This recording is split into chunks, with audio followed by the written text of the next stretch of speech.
Well, hi everybody. Welcome into another edition, probably last edition of 2018 here on the New Vegas Sand Trap. I'm your host, Dennis Silvers, and hope that all of you had an awesome Christmas and that Santa brought you everything that you were wishing for. And if you're a lot like me, I don't wait. I go out and buy the damn stuff myself. That way I make sure that I'm getting what I want. But anyway, we hope that everybody enjoyed a great Christmas and looking forward to a happy, healthy 2019. Of course, we're coming to you live again from the becoming world famous Rigel Studios right here in Las Vegas, entertainment capital of the world. We're just steps away from the famous Las Vegas Strip, where I think the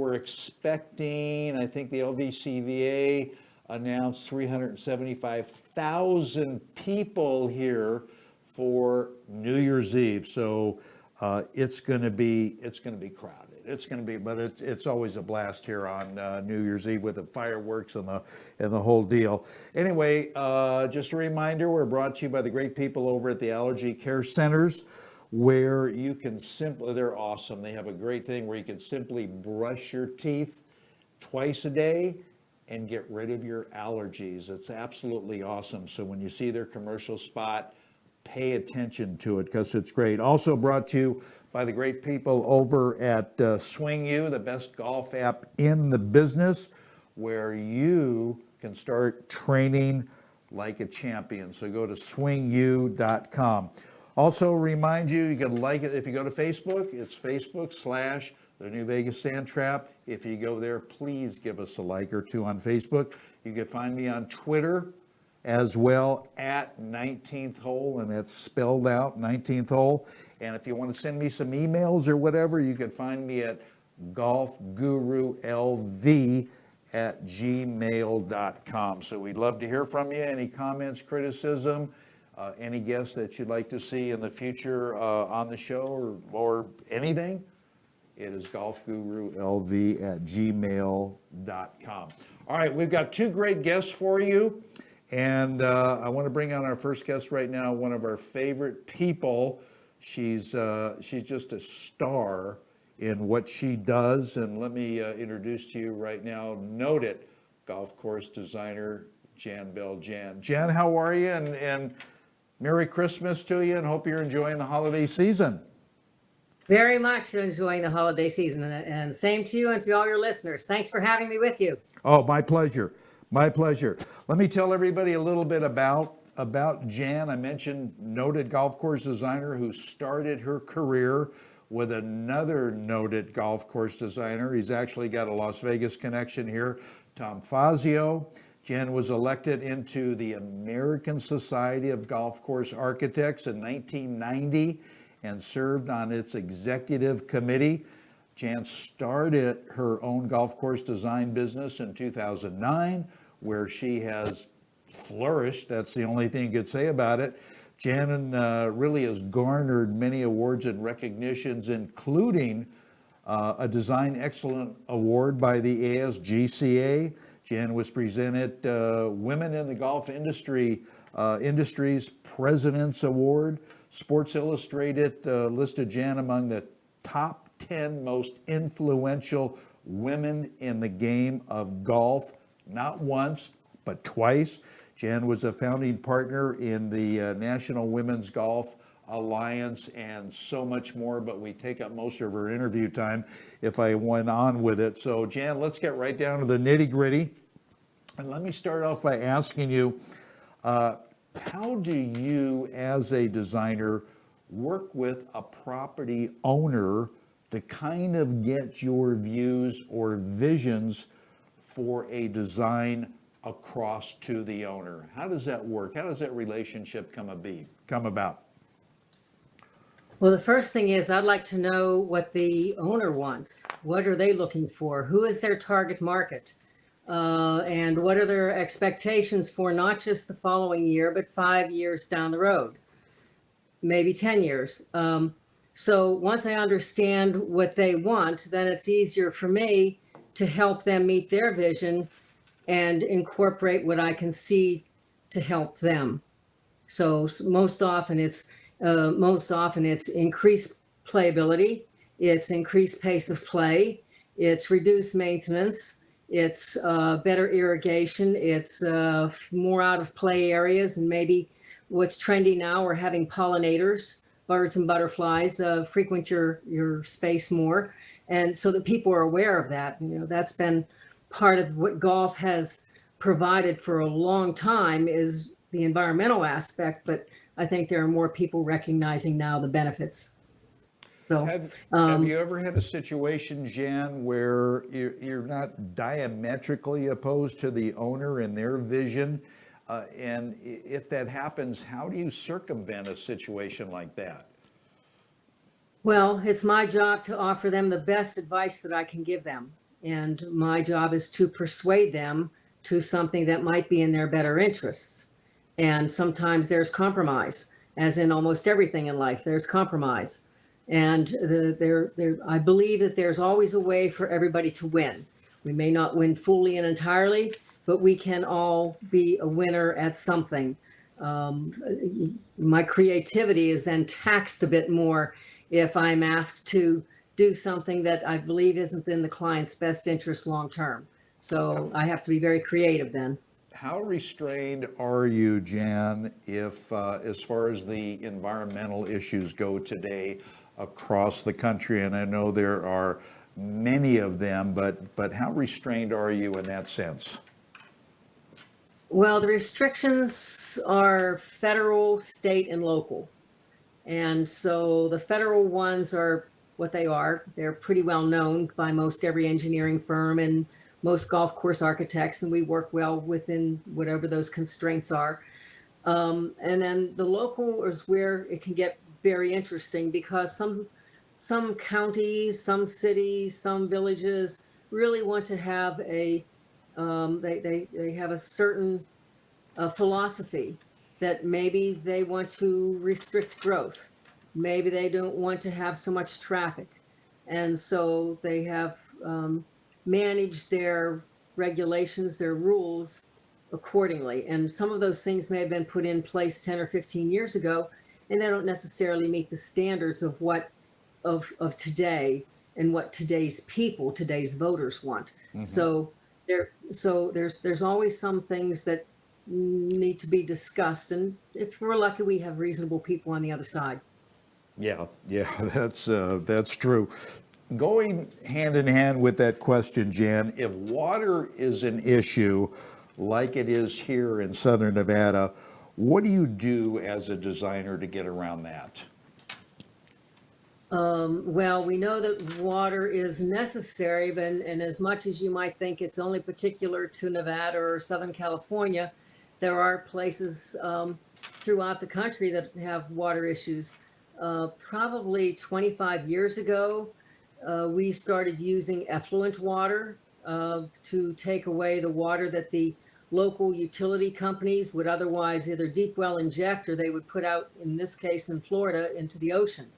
So now that we've been able to ask for it to be treated so that it's safe to put out on playing fields, not just the golf courses, but other playing fields or in parks. So anytime you see purple pipe anywhere, that's an indication that you have reclaimed water being used. So the first thing is to think about the reclaimed water, because that will be necessary for the golf, the features that you really want to pay attention to: the greens and the tees, right, fairways, and then finally the rough areas. And the other part is then to look at the golf course in terms of how much irrigated, maintained turf is necessary. And when we say necessary, is where the ball is going to be hit mostly, because if you have golf balls, wayward ones, going into something where people can't find a golf ball, obviously it slows play, which isn't good for anyone. Yeah. So it's managing that where those irrigated, maintained turf is. Now, years ago, Jan, the Southern Nevada Water Authority encouraged golf courses here to remove a lot of turf to save on water, and they paid them to do it, and most of the golf courses here in Clark County took advantage of that. So in lieu of the turf, they would put down shad or stone or rock or something. Do you find that as well in other parts of the country? Yes, you might have something that, and again, it depends on the conditions. There are many places you will find in Florida where you might find great expanses of white. And that white people may think is sand, but it may actually be shells or crushed concrete. So that it serves a couple of purposes. You can find a golf ball readily. You might be able to drive to the golf ball, and it's playable. So it does not require irrigation. It may require some maintenance from the perspective of raking or using a box blade to smooth it out periodically. But I think that that's one item that people use, and there are other places where you'll find pine straw. Mm-hmm. Notably, all around Pinehurst, notably Augusta National. You hear them talking about those who might be wayward, might be in the pine straw. Right. So that's another item. There might be oak leaf chaff. There might be other local indigenous plants that are very low growing that may serve the purpose to hold the soil, but still allow you to have a playable golf course. Speaking of plants, being a landscape architect that you are, does that give you an advantage over other designers? Jan, do you feel, because you know about native plants, you know what's going to survive, you know what doesn't take, fairly low on maintenance, is that an advantage for you? Well, it's an advantage for me from the perspective that there are some of my clients like the fact that they don't have to hire somebody else to then do the landscape design, to put the frame around the picture. If I make the picture, which is the golf hole, and somebody else puts the frame around it, it may not be the right frame. Right. So it's an advantage to me, but it's more of an advantage to the client, I believe, because they have a more integrated appearance. And I do, because I'm also a certified arborist, and because I understand the growth rate of plants and the different trees that have surface roots that might cause a problem for the maintenance equipment or for a player. There's a root just below the surface, and you hit that when you're wayward, and you could break your wrist. So if we could have some things that, a little closer to the fairway, when it's further away, then all bets are off. Yeah. But when you're closer, or also surface roots that would go under a tee or move under a green, then certainly it's a lot better. We're into bunkers. Yeah. It's a lot better to understand that. And also, it's not just those things, but it's also the leaf drop and the fruit drop, whether the fruits are nuts or berries or flower petals. Those things in bunkers are not really compatible. Yeah, that's very true. Last question, and we're going to step away and take our break. And of course, Jan is going to stay with us. Jan, there are very few women that are in golf course design, golf course architecture. Why do you think that is? We lost her. Okay, can we take a break and get her back? All right, let's go to commercial break, and stuff happens. That's what happens when you're on Facebook Live. We're going to step away, take a commercial break, and we're hopefully going to get Jan back on the new Vegas Sand Traps. So stay with us. We're coming back.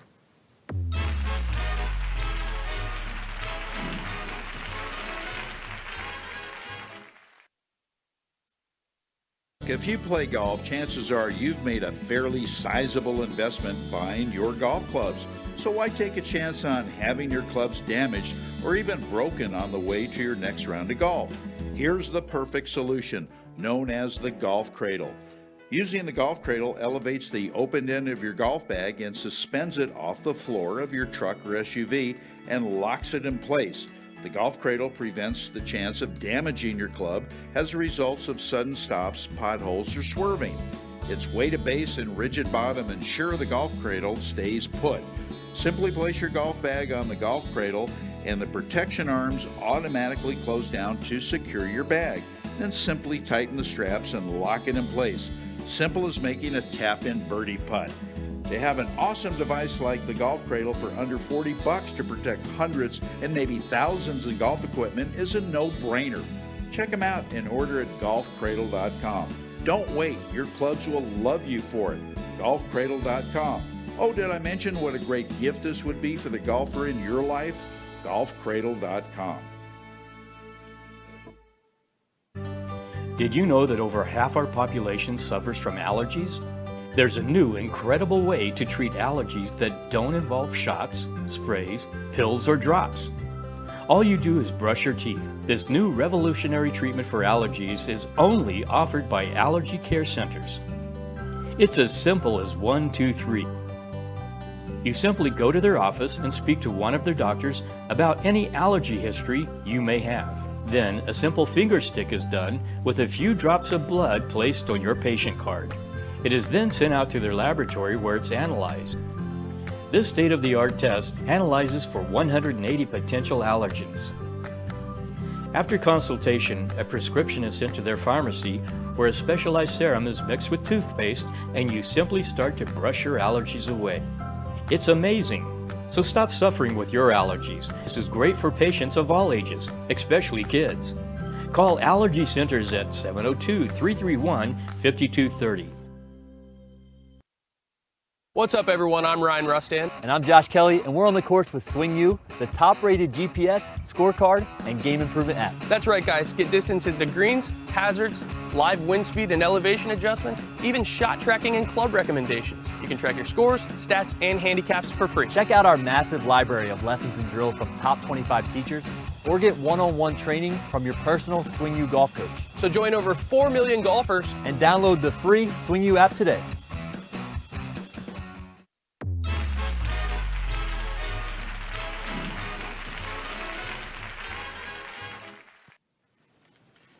All right, welcome back, everybody, to kind of a topsy-turvy Facebook Live, the New Vegas Sand Trap with me. I'm Dennis Silvers, and we were trying to get, what happened is our other guest, Sean Humphreys, who's actually he's from Texas, but he's in Palm Springs, kind of came in a little bit early and knocked Jan Bell Jan off of the air.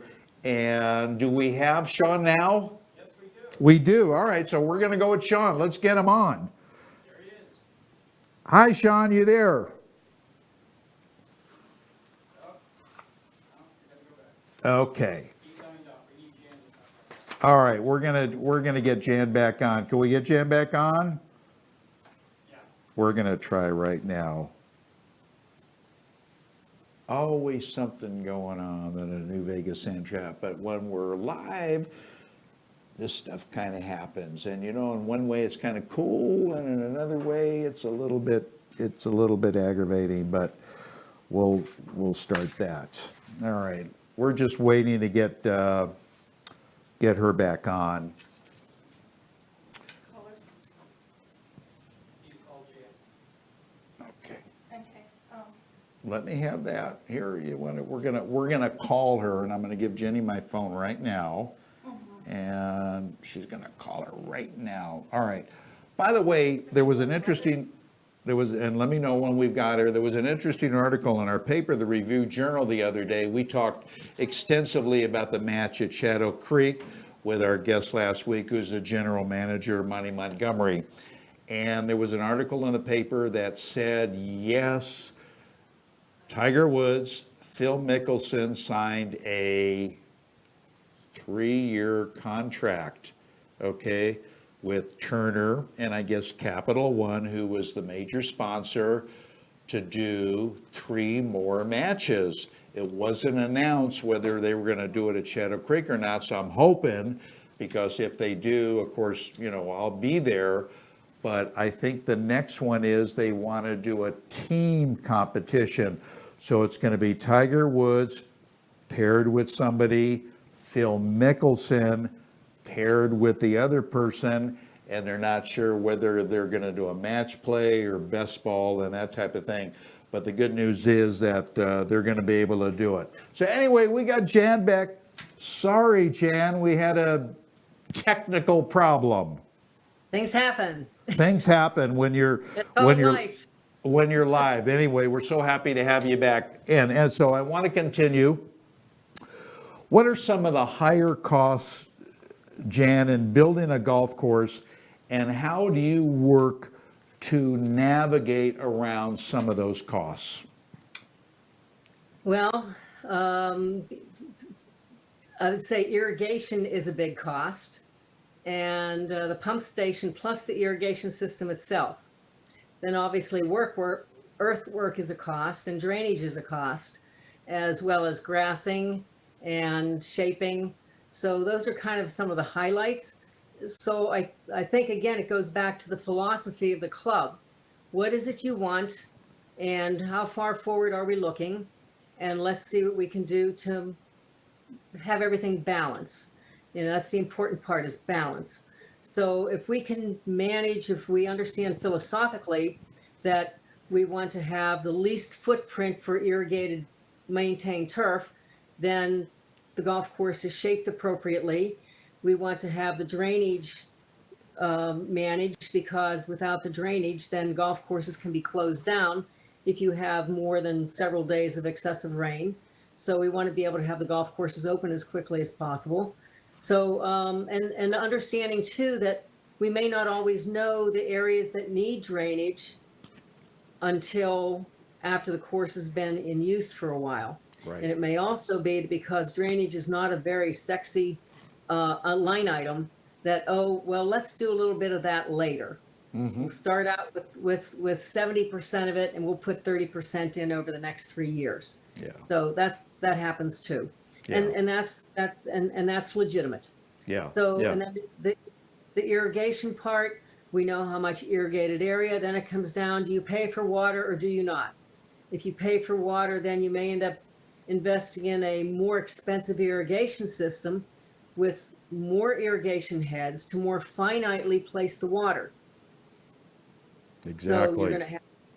And water easily here is the biggest expense here in Southern Nevada. So golf course operators do everything they can, obviously, to get that particular expense down.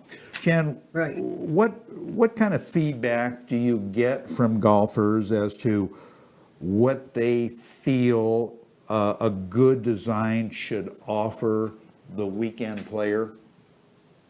Oh, everybody wants to have success. They love it when they have success. And success is usually a good round, or it may just be they had a birdie that day. Because there are many people who go through life not having even one birdie, Yeah. Around. So that's always a thrill when they can have pars. Most of us understand when it's our swing and it's not the golf course. So if they see a golf course that they deem as fair for them. And fair is different based on, your skill level and your how long you've been playing golf and your ability. So there are many people, I played well for me. Is different than someone else saying, well, who might have played for 10 years and 4 of those were on a collegiate golf team. Right. A different, it's a different perspective. So Right. They want to have good greens. Most everybody wants to have well-conditioned greens. They'd like to have tees that serve them so that they're put in a position where they can turn a dog leg. They don't want to be put someplace where they have to take 2 shots to clear a dog leg. Right. And that's reasonable. They all want challenges, and the challenges are bunkers or other hazards. And sometimes it's just, sometimes the challenge is hitting an approach shot to an elevated green and having it hold. Right. No, When they don't- all very valid, very valid. Yeah. Before we got interrupted, I want to get back to this question briefly. Why do you think there are so few women that are involved in golf course architecture and design?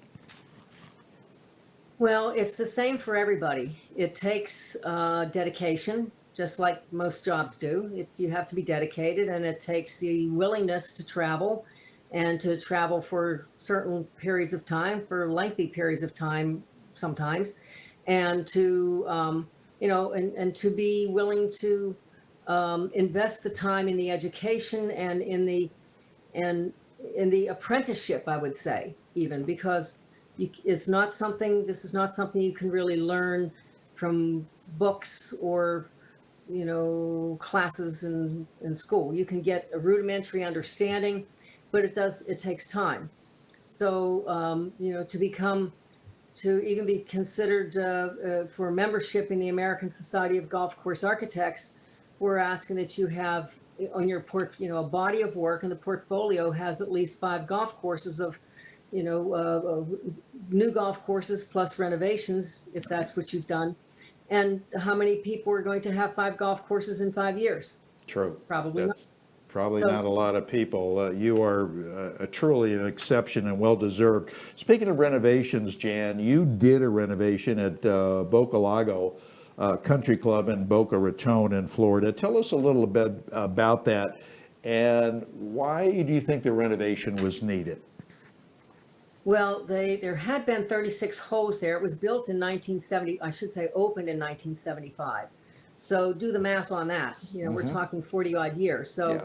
after 40 years, what are you going to do to your house? You think you might do 1 or 2 things to update the house? And it's the same thing on a golf course. There are certain, you've gone from what the expectations were in the mid-70s versus the expectations today. And you think about the players then and the players now, and how to meet the needs. So there were 36 holes, and they chose to scale back to 27 holes and sell off part of it for real estate. And then that afforded them the opportunity to do their golf course. But then we also were able to add 2 practice holes, 2 full short game areas, and the property, it really does serve the purpose much better than it had before. So it needed it because it was 40 some years later, and what's needed then and what's needed now are 2 different things. And so, as with every business, you adapt for your clientele. Yeah, you've got to upgrade. Do they allow media people on that golf course? If I got on and I told them we're buddy, you think I could get a rate getting out on that golf course? Oh, I think I could probably get you there with a personal escort. Oh, that would be fantastic.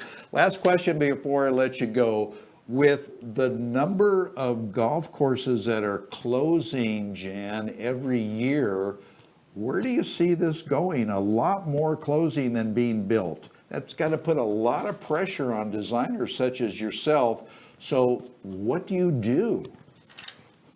Well, I think the first thing to look at is that the number of golf courses that are closing are really bringing the number of courses and the number of players back into balance.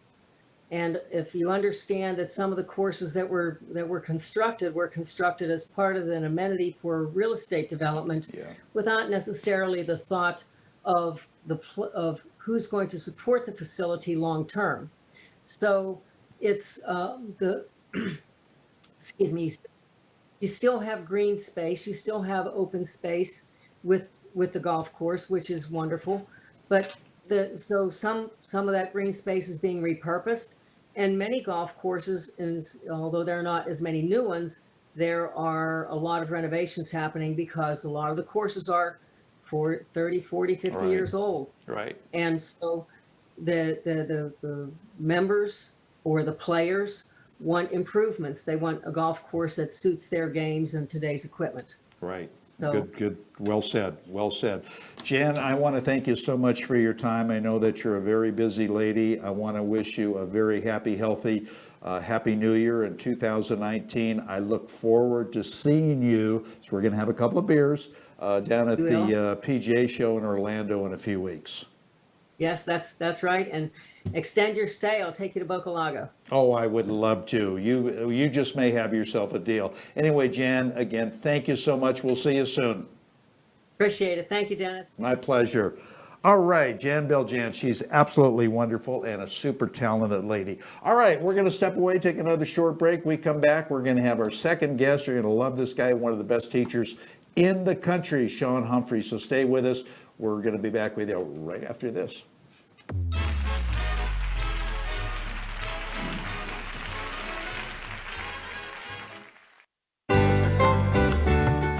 If you're like me and play golf, let's face it, you want to get better, right? Getting better at golf means taking lessons, and these days you have a whole lot to choose from when it comes to instruction. Or do you? It seems everyone and their brother teaches golf. That's why you need to know who and why you're investing your time and money with. If you really want to improve as a player, the choice is simple. PGA Tour instructor Mike Malaska, long recognized as one of the top instructors in the country, is helping players on every level, every day. The online learning center is offered by MalaskaGolf.com. Mike's common sense approach to learning will help you overcome the issues you face on the course every time you play. Simply put, in order to play better golf, you need to understand it. Named National PGA Teacher of the Year, Top 100 Teacher of the Year for over 20 years running, Worldwide Director of the Nicklaus Golf Academies, well, you get the picture. Mike is awesome. If you're serious about improving your game, get started now. Check out MalaskaGolf.com and see for yourself what this program will do for you and your game. MalaskaGolf.com.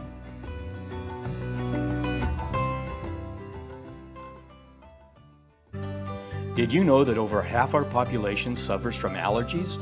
There's a new, incredible way to treat allergies that don't involve shots, sprays, pills, or drops. All you do is brush your teeth. This new revolutionary treatment for allergies is only offered by allergy care centers. It's as simple as 1, 2, 3. You simply go to their office and speak to one of their doctors about any allergy history you may have. Then a simple finger stick is done with a few drops of blood placed on your patient card. It is then sent out to their laboratory where it's analyzed. This state-of-the-art test analyzes for 180 potential allergens. After consultation, a prescription is sent to their pharmacy where a specialized serum is mixed with toothpaste and you simply start to brush your allergies away. It's amazing. So stop suffering with your allergies. This is great for patients of all ages, especially kids. Call Allergy Centers at 702-331-5230.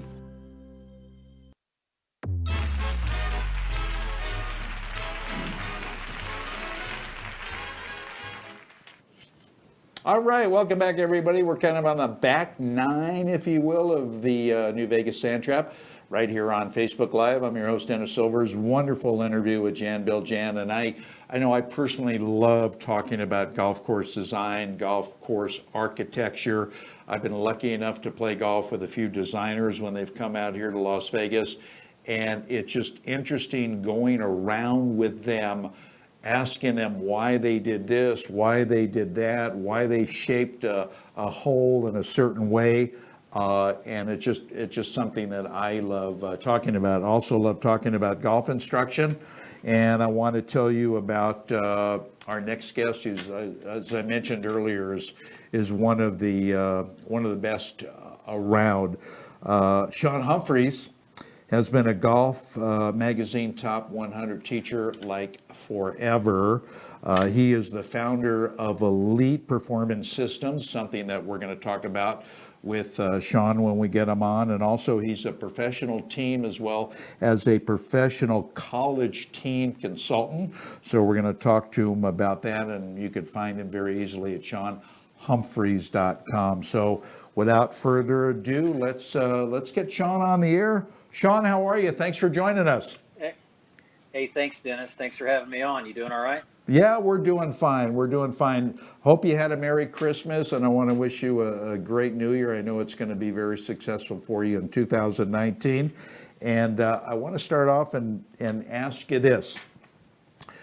Sean, how detrimental, if at all, is it for a golfer to want to change swing philosophies for whatever reason? I'll give you a couple examples. Somebody was a one-planer, they want to go to a two-planer. Somebody has a flat swing, all of a sudden they want to be more upright. I mean, you got the idea. How detrimental is that? Well, I think that what you have to, truly look at, Dennis, is one is why are you making the change? Okay. And two is what impact is it going to have on your game when you do make the change? And then three, do you have the time, the effort, the commitment, and the perseverance to make these changes? Because these changes don't happen overnight. And there's a lot of players that play the game with, there's all different types of ways to swing the golf swing. You see it. Just look at the Hall of Fame, right? It all comes down to the commitment. And if you're not committed to it and you don't have the time and the perseverance to do it, it can be detrimental. Mm-hmm. Because then what happens is you get caught between your old technique that you're doing and trying to incorporate a new technique. And I've seen it a lot. You and I both have. And yeah, it can be very, very difficult. And it doesn't.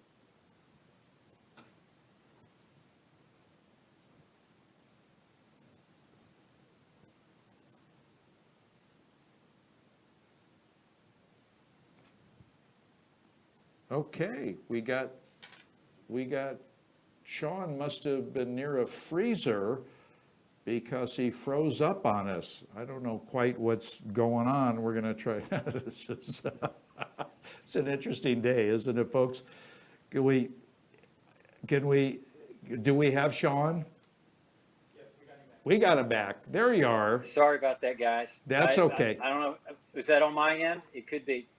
Of course it's on your end. We're going to throw you under the bus for it. You know that. I can't get those hamsters going fast enough, you know?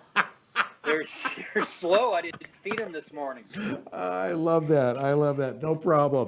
Moving on, do you think the average recreational player, Sean, is really taking full advantage of the technology that is found in golf clubs today? Because my opinion, Sean, I don't think they make any bad golf clubs today. I really don't. But do you think the average weekend player is taking full advantage of the technology that's offers, especially in drivers, for instance?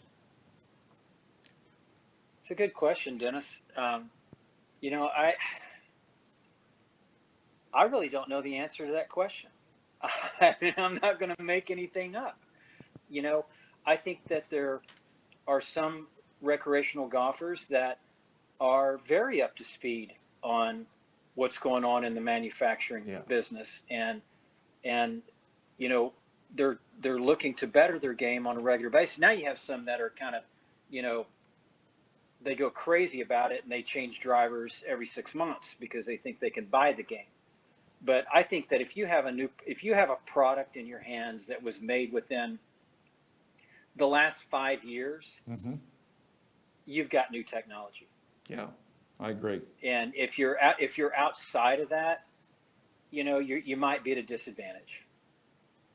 Would you agree with me, and I've always said on my shows for years, and I think we've talked about this, Sean, golfers seem to be an extremely gullible sect of athletes in that they're always looking for that silver bullet to get that extra 10, 15, 12 yards. And I don't know, they're willing to go out and spend thousands of dollars on clubs, and it's just not helping them that much. What do you tell your students about that? Well, I mean, to hit it further, you need to hit solid shots. Yeah. You need to hit the ball in the center of the face. And if you can't hit it in the center of the face, then you're giving up yardage with irons, with drivers, with hybrids, with fairway metals. I mean, all the way around. And you know what? It's freaking hard to hit it in the center of the face. Yeah, it is. And I mean, especially when the freaking face is, you know, this wide.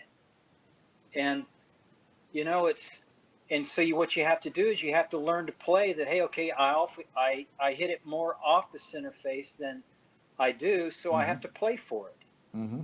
And, you know, if you can chip it in the center of the face, then you probably have a chance to pitch it in the center of the face. Yeah.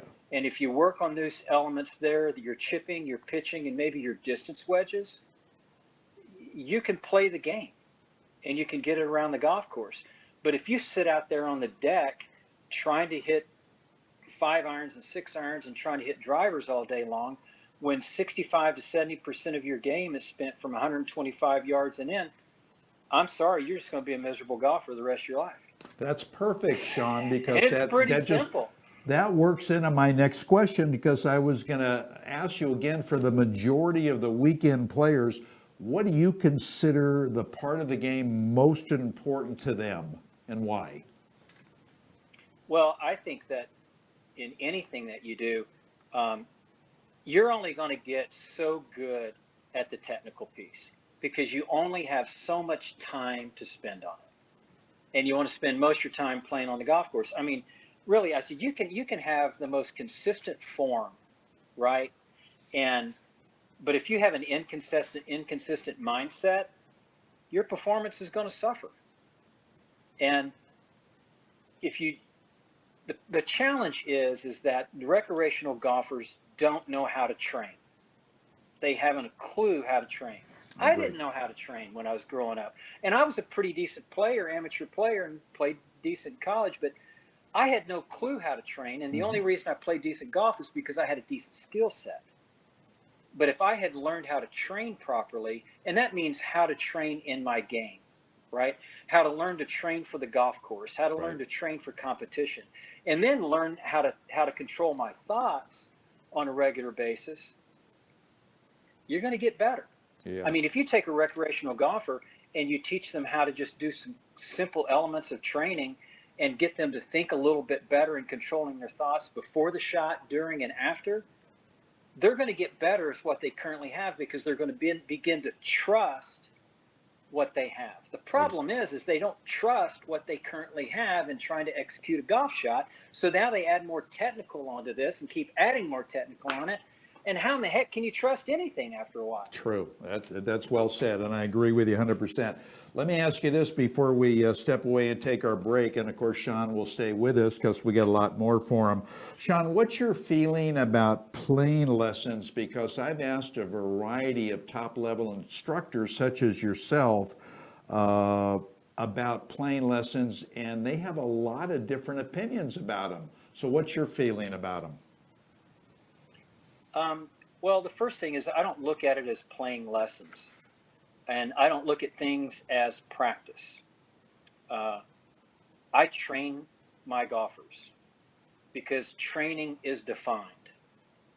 It's defined, it's measured, and it's timed. And practice is way too random, it's done way too aimlessly, and you can't define it, measure it, and time it. The next is it's not playing lessons. You're training your golfers on the golf course. You're training them how to play on the golf course. It's not a lesson. You're training them. And I train my athletes on the golf course more so than I do on the training deck once they get to where they can do some replication. And even if it's a 90 shooter, you still have to spend time with them on the golf course. Right. And you have to teach them how to think. Right. You have to teach them how to train, and you have to teach them how to play the game. Right. And you know what? It's a pain in the rear. It really is. But we chose to do this, and I love it more than anything in the world. I look at it as training, and you should be training your players on the golf course on a regular basis. Okay, interesting. So what do you do if you don't have? What if you don't have a driving range? What if you do if you don't have a short game area? Good point. Very and you know what? Point. That's how I grew up. I didn't have a driving range. And you know what? Some of the best players that I ever played against were not trained on a driving range. That's a very good point. They were trained on the golf course. On the golf course. Very good point. All right, Sean, stay with us. We're going to step away. We're going to take a short break. We come back. We're going to talk to Sean about his elite performance systems, which he is the founder of. So stay with us. We're going to be right back with more The New Vegas Sand Trap on Facebook Live.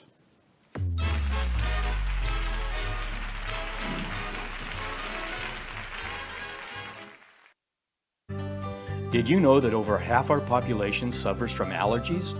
There's a new, incredible way to treat allergies that don't involve shots, sprays, pills, or drops.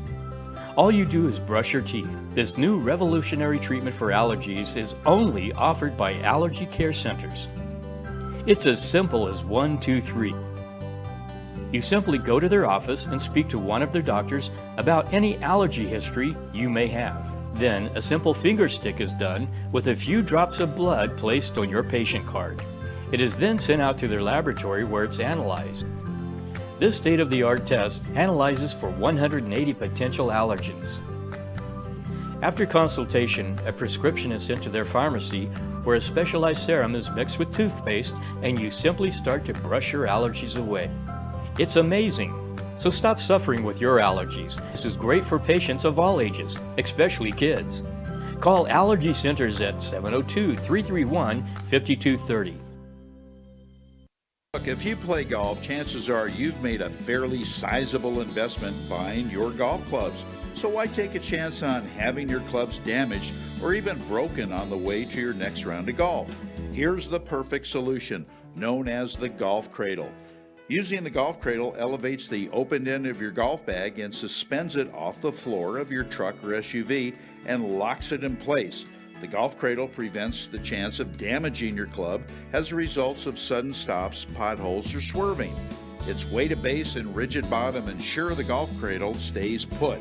Simply place your golf bag on the golf cradle and the protection arms automatically close down to secure your bag. Then simply tighten the straps and lock it in place. Simple as making a tap-in birdie putt. They have an awesome device like the golf cradle for under $40 to protect hundreds and maybe thousands of golf equipment is a no-brainer. Check them out and order at golfcradle.com. Don't wait, your clubs will love you for it. golfcradle.com. Oh, did I mention what a great gift this would be for the golfer in your life? golfcradle.com.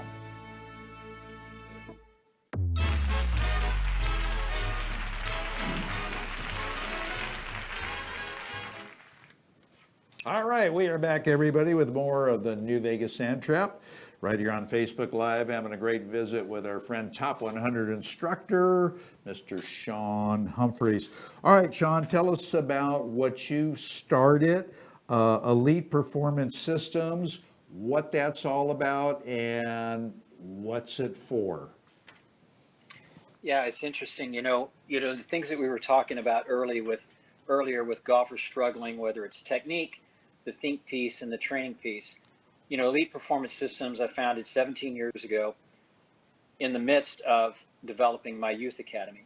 And I was a coach, and I was getting certain players across the line, the finish line, into college. And some players, I would get them there, but they struggled behind these other players. And they may even have had better technique and were better players, but when you put them in competition, they faltered. And I was really curious about that because I was that player, and I could shoot, 65, 66 one day, but it was 75 the next. And I never had the answer to that, and I got really frustrated with it. And I could never find the answers within my sport, within the area of sports. So I started looking outside my sport. I went to the NFL, and I got down on the ground in the field with these guys in the NFL, with Bill Parcells and Sean Payton. And I learned a lot about how athletes train. And I didn't have a clue. I thought I knew training. I thought I knew performance. I didn't have a clue. And when I started looking and reaching outside of my own sport on how other athletes train for their sport, it opened a whole new area for me to learn.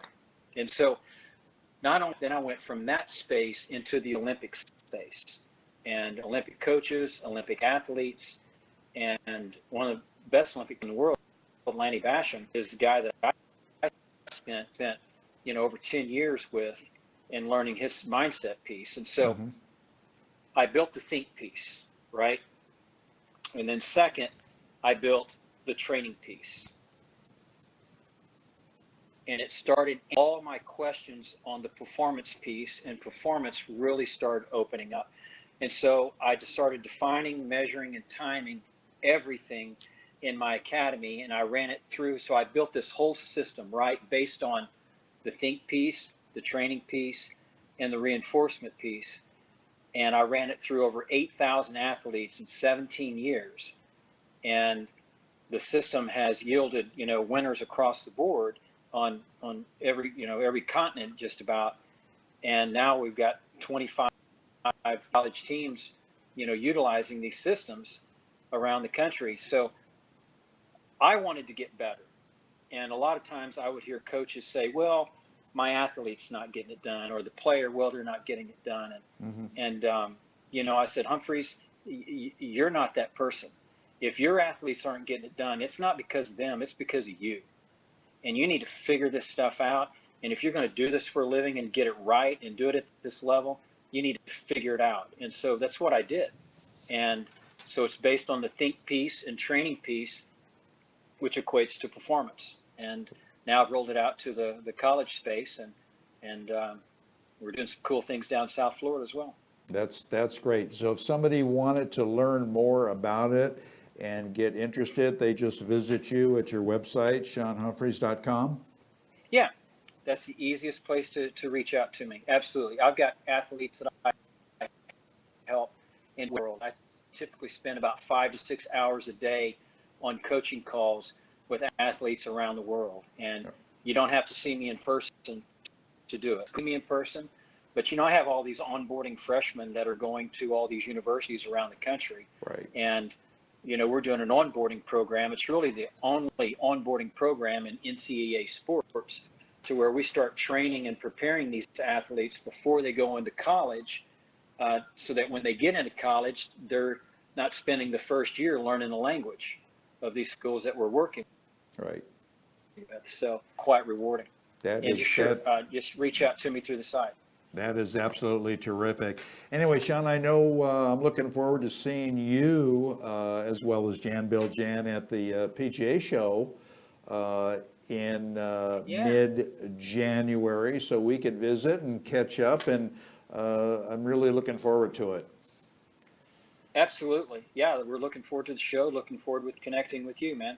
Absolutely. Yeah, that'll be great. Sean, thank you so much. Happy New Year to you and yours. And we'd love to have you back on anytime sooner than later. Dennis, thank you so much. I'm excited to be on the show, and I'm excited to see what you're doing. That's some pretty cool stuff, man. I tip my hat to you for doing this. I appreciate it. Sean, take care. We'll see you soon, my friend. All right, man. Happy New Year. Happy New Year to you. All right, everybody. That's Sean Humphreys, top 100 guy. Wonderful, wonderful teacher. Teaches some really, really good students of the game. All right, now it's time for our golfers forecast for you, which we always do at the end of the show. And we've got it's a little bit chilly here in Las Vegas for us, but, after all, it's wintertime, 49, 52, 57 on Sunday, which is very playable. But if you were living in Bismarck, North Dakota, it is 1 degree. So that 57 is looking really, really good right now. So that's why weather's always good here. So that's why we always encourage you to come to Las Vegas. Wonderful golf courses, wonderful weather, wonderful everything for you. And by the way, we hope you enjoyed the swing tip that's brought to you by Swing You.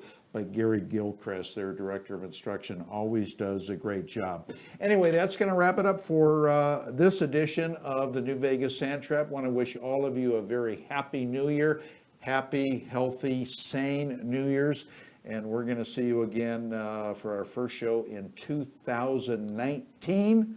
So again, fairways and greens to everybody, and we'll see you next year. So long, everybody.